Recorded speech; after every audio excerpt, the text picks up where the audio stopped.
খুলনার মধ্যে এত সুন্দর একটা জায়গা আছে, এটা আপনারা কে কে জানেন?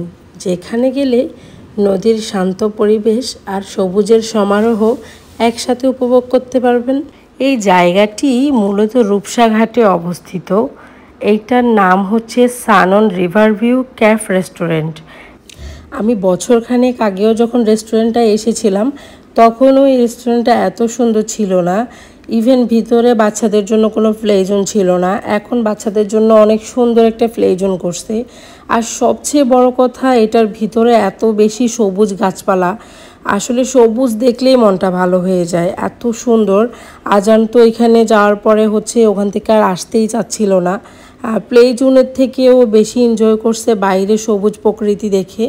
আজান প্লে জোনের ভিতরে তেমন একটা আসতেই চাচ্ছিল না। ও বাইরে সবুজ প্রকৃতি দেখে ওর এত ভালো লাগছে, ওই বাইরেই দৌড়াদৌড়ি করছে, শান্তর সাথে খেলতেছে। ভিতরে ওকে আমরা যখন আনতেছি, যে জোর করে ভিতরে আনতেছি, যে প্লে জোনে যেসব খেলনার জিনিসপত্রগুলো আছে ওগুলো নিয়ে খেলার জন্য দিচ্ছি, কিন্তু সে ওগুলো নিয়ে খেলবে না। এই দেখেন, ও বাইরে গিয়ে দৌড়াদৌড়ি করতেছে। আশেপাশে অনেক সুন্দর গাছপালা, তার মধ্যে বাগানবিলাস ফুল, সব মিলিয়ে পরিবেশটা একদম অসাধারণ ছিল। আর এত তীব্র গরম, তার মধ্যে এত সুন্দর বাতাস। যেহেতু পাশেই নদী, রূপসা নদী, সেখান থেকে নদীর পাশে বসলে তো এমনি অনেক বাতাস হয়।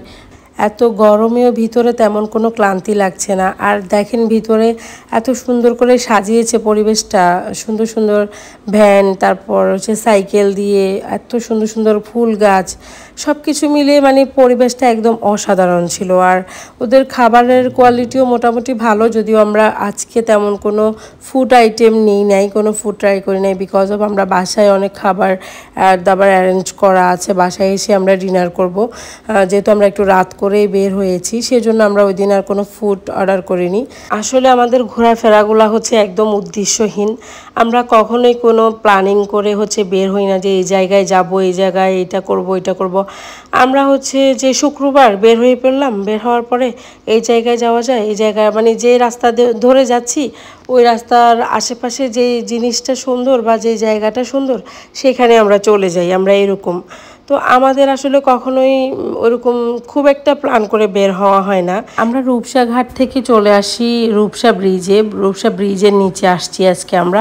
এখানে এসে দেখি যে কিছু মহিলা কাদার মধ্যে নেমে যাচ্ছে। আমরা অবাক হয়ে তাকাই আছি যে কেন ওনারা এরকম কাদার মধ্যে নামতেছে। পরে দেখতেছি ওনারা নৌকায় ওঠার জন্য এরকম কাদায় নামতেছে। যাই হোক, এরপর আমরা রূপসা ব্রিজ, রূপসা ঘাট সব কিছু ঘুরে নিউ মার্কেট আসি। নিউ মার্কেট আজানের জন্য কিছু খাবার কিনে আমরা এখন বাসার উদ্দেশ্যে বাসায় চলে যাই। আর এখানে দেখেন, আজান গাড়িতে উঠলেই ওর আব্বুর কোলে বসে থাকবে। ওর আব্বু ম্যাক্সিমাম টাইম শহরের মধ্যে যখন ড্রাইভ করে, তখন ওকে কোলে নিয়েই ড্রাইভ করে। যখন লং জার্নিতে যাই, তখন আবার ওকে নিয়ে ড্রাইভ করতে পারে না। তো ওর আব্বু সবসময় বলে যে দেখবা, সবচেয়ে কম বয়সে আজান গাড়ি চালানো শিখে যাবে, এখনই যেভাবে স্টিয়ারিং ঘোরায়।